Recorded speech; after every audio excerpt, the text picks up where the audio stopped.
with no ado, if I can introduce Kim Peake, who, as you would all be aware, started as Secretary of the Department in 2015, and I think has been a whirlwind ever since then. Welcome, Kim.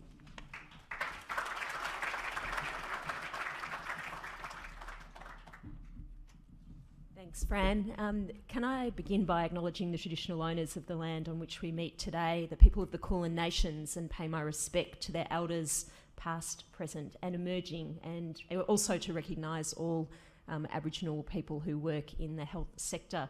I do also want to give a bit of a plug to people who were nominated and successful in the top 50 women in the public sector awards last night, which is an awards co-hosted by IPA and Davidson. I know Christine's here today, so congratulations to you. But it's a really great acknowledgement, and really keen as this rolls around again next year to nominate more people from the health sector for those awards.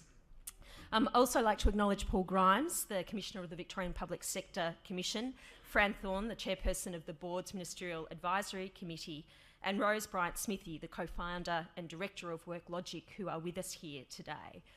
And mostly to thank all of you for making the time today to spend a few hours really talking about a very important issue about how we improve the health, safety and well-being of our workplaces, so that women who do experience, not only women, but people who experience sexual harassment feel safe and confident and supported to come forward, and that we over time don't need to be talking about response so much, because we build positive cultures that prevent the sort of behaviours that lead to sexual harassment in the first place. And of course we meet at what is a pretty momentous time for women in Australia and around the world. It does feel like barely a week goes by without some revelation about inappropriate behaviour in our workplaces, whether it's sexual harassment, bullying or discrimination. Offenders are being held to account like never before. The Me Too movement, I think, has become such a global social phenomenon, one of the biggest women's movements in history, and one that has prompted real action and real repercussions for people who do use inappropriate behaviour. Most importantly, it's given many women and men the courage to come forward and share their stories of sexual harassment in the workplace, the courage to stand up and say enough is enough. And I do think that that momentum is unstoppable. As the Australian Sex Discrimination Commissioner Kate Jenkins, who has recently announced a national inquiry into sexual harassment in Australian workplaces, observed, the spotlight on sexual harassment has turned the tide and created a clear and unprecedented appetite for change. That inquiry, run by Kate, will run for 12 months, looking at the drivers of sexual harassment, its economic impact, and the adequacy of existing legal frameworks. And it'll make recommendations for change, and knowing Kate, there'll be bold recommendations for change to provide a way forward to prevent and better respond to sexual harassment in the workplace. And that's really important because we know none of our workplaces are immune to these issues. Despite a lot of good work in recent times, we all know that it still remains difficult for women to come forward and report sexual harassment in our workplaces. If we look at some of the statistics, in 2018, 17% of respondents to People Matter surveys across public health services reported experiencing sexual harassment, which was a 7% increase on the previous year. And on one level, I think that's a positive sign of raised awareness and willingness to call out unacceptable behaviour, because we do know, as Fran said, that sexual harassment has often been underreported and perniciously erodes workplace cultures and individual staff well-being. But of the 17% of our people who reported experiencing sexual harassment, only 3% indicated that they'd made a formal complaint. And nearly a third of those people didn't think that making a complaint would make a difference. 17% believed there would be negative consequences for their own reputation, and 10% believed that their career would suffer. And of the 3% who did make a complaint, only 38% of them were satisfied with the way that the complaint was handled. I'm going to sound this morning a bit like I'm standing here admiring the problem rather than offering pearls of wisdom on solutions. But I do think we need to name the challenges in turning this data around.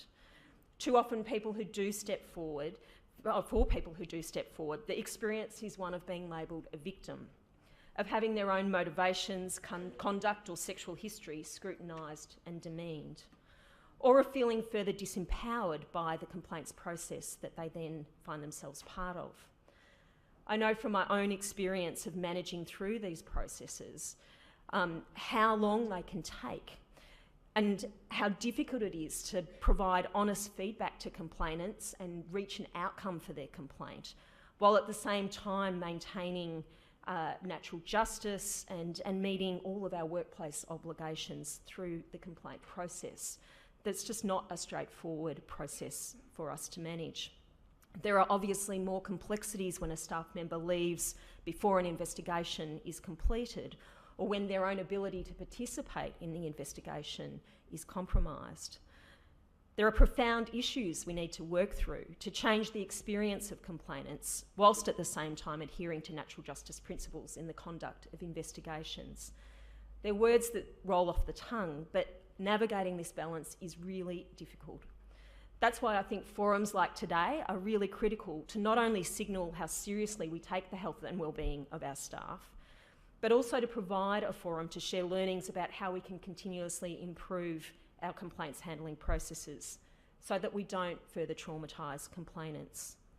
To talk about the ways in which we can continue to lead conversations in our own organisations to build positive cultures and ensure staff know how to raise concerns and make complaints, as well as the steps we can collectively take, as well as at a local level, to prevent the attitudes and behaviours that lead to sexual harassment in the first place. Which is, of course, why we are all here today, to grapple with these issues, to share practical ways we can better prevent and manage inappropriate behaviours. Of course, as leaders and managers in our own organisations, we know that we set the tone. The character and behaviour we display form a model of appropriate conduct for every level of our organisations. We all know that we have an obligation to uphold the highest standards of integrity and conduct and act in accordance with our legal and ethical responsibilities, duties and obligations. But I also think bringing our values of respect, collaboration and inclusion in how we design and manage complaint systems and processes is really critical to making people feel safe to come forward without fear of reprisal, so that we can ensure that there are clear avenues for raising concerns about senior leaders at a management or board level, as well as avenues for raising concerns about peers or more immediate managers. So while I don't have easy answers to impart, as we work through the day and we test our own policies and processes back in our own organisations, I would ask that we really take the time to put ourselves in the shoes of complainants, to ask ourselves, if I was experiencing sexual harassment, would the policies and processes we currently rely upon protect and support me? Would they provide fairness to all parties without burdening victims to have to push the issue at every point? To ask ourselves, if a staff member at my hospital or my workplace came to me today and told me about serious conduct they were experiencing, what would I do? What if it was a peer? What if it was one of my leadership team, your CEO, one of your directors or your chairperson? Or what if it was a critical clinician in a field that's traditionally hard to recruit to? How would I respond? Because the more we talk about how to provide safe and trusted environments, the more we test our policies and processes, just like we would with any other incident plan, the more we listen, learn and lead improvements in experience and outcomes for complainants, the better equipped we'll be to respond. And of course, we're not starting from ground zero. As Fran referred to, many health services are implementing local initiatives and actions to build healthy workplaces. Some of the actions that are being taken include training programs that empower staff to speak up about their concerns, upskilling and mentoring programs for managers to ensure they know their role in preventing and responding when incidents occur, providing systems which allow staff to report behaviours that don't align with organisational culture, recognising individuals and teams who embody the organisational values and behaviours, developing frameworks for a shared understanding between health services and training organisations to support students and trainees, and implementing local awareness-raising campaigns. And I think in that list there's a lovely balance between the preventative actions to build positive workplace cultures, as well as the drawing of a line in the sand about responding to inappropriate behaviours that have no place in any of our workplaces. This work is crucial, and as I said earlier, today is really an opportunity to share learnings and experiences and insights from all of you in that work you're doing at a local level. But I did just want to give you a brief update on the actions government is supporting right across the system as well, to support and complement those local efforts. As you know, the department recently released the Bullying and Harassment Strategy and its Sexual Harassment Plan. These strategies detail key actions that will be undertaken over this financial year to build awareness, improve leadership and accountability, support improvements in systems, train our workforce, and support our healthcare workers to stand up and speak out. The Victorian Government committed $1.5 million last financial year and into this year to prevent and reduce violence against healthcare workers and eliminate workplace bullying. This funding will support improvement in our safety and workplace cultures through programs that build capability to act and respond appropriately, increase awareness of acceptable behaviours in healthcare settings, and importantly establish the trial of independent workplace facilitators to support staff to raise concern about workplace culture. In relation to this initiative around workplace facilitators, work is well underway to establish the trial. The facilitators will provide an avenue for staff working in public healthcare services to raise concerns independent of their health service, to help them navigate what at times can be a really complex path to seek a resolution. They won't be employed by a health service, therefore assuring they can offer independent information and support. And most importantly, their service will be confidential to help clarify issues, prioritise concern, provide access to information resources, tools and advice, and really help complainants step through their options to best meet their own needs and facilitate improved access to independent complaints processes. Safer Care Victoria will implement the trial of the independent facilitators, which is expected to occur early next year. In addition, the department, working closely with WorkSafe Victoria, is also developing a targeted campaign for healthcare leaders and staff to raise awareness of inappropriate behaviours. The campaign will focus on what defines bullying and harassment, the seriousness of these behaviours, and how best to call them out and respond. Really underpinned by research for the campaign, including a series of focus groups and more recently stakeholder workshops, which were held just last month.